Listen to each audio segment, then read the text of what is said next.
Howdy, I'm Brock England. Welcome to another episode of Wheel Love on a very cloudy Sunday at Cars and Coffee Austin. We are surrounded by people just as crazy about cars as we are. So we're going to talk to some of them. There's everything you hear. And then we've got something really, really special for you, so stick around. Thanks for watching.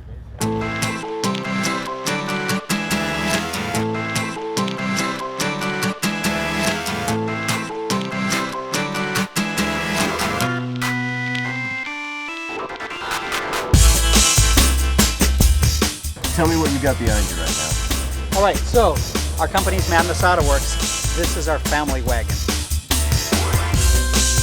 Got rid of the whole suspension. Bagged it, controllable by either an app on our phone or a module inside. We took the tanks, the compressor, hit everything so nothing inside is visible to the eye. You can't hear it, and it's reliable as a daily driver. It's subtle, but it just lets you know it's a daily driver and a mommy mobile.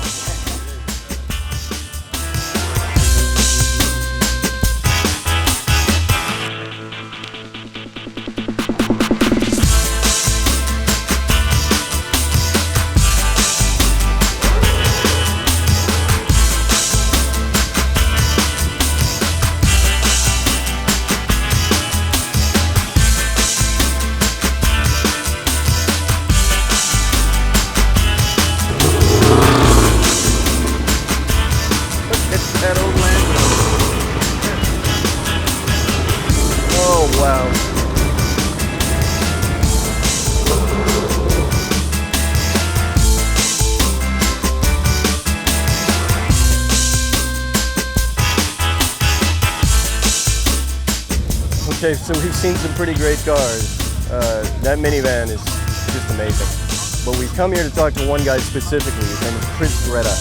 He's got a car that you really don't ever see, especially in this part of the world. I think you're really, really gonna like this. My name is Greta, and this is my 1971 Citroën DS.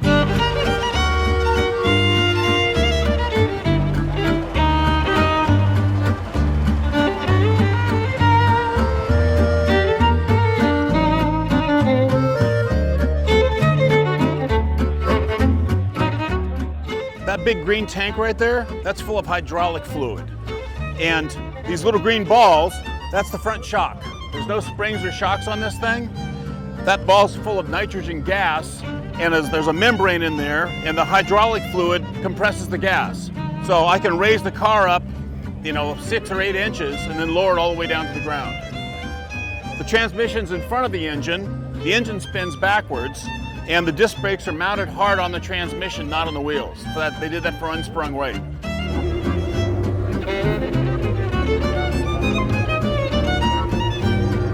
Does the AC work? Yeah, the windows are open. When I first saw these back in the 80s in France, I thought that's the ugliest thing I've ever seen because it was so different from any car I'd ever seen in the US.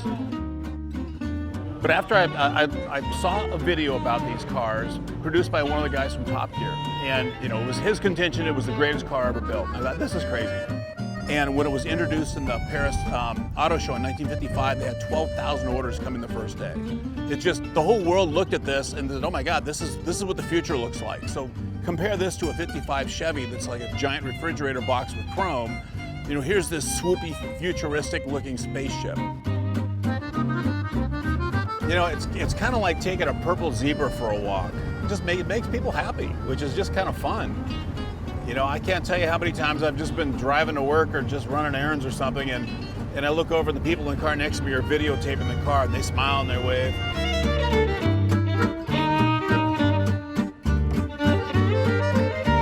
I drive it almost every day. I had it for 5 years, and it's been one of the best cars I've ever owned. Do you think you'll keep it for a long time? I'll probably die in it.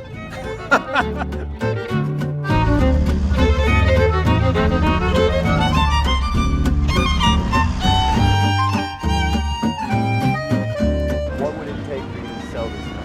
Oh, I wouldn't. This place is full of hot rods, and they'll go scare the hell out of you. When you drive this, it's a very sublime Zen experience because everything happens in slow motion. You hit a bump and the car just kind of floats over it, and You know, you shift the gears, it's a big long shift pattern.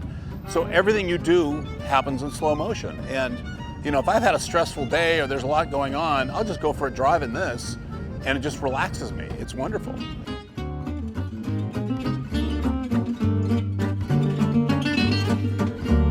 So there is Chris Greta and his beautiful Citroën DS, which I am now driving. I can't tell you what a treat this is. This is a great old French car.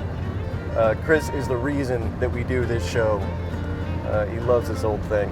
I hope you've enjoyed it as much as we have. Thank you very much for watching. See you next time on Wheel Love.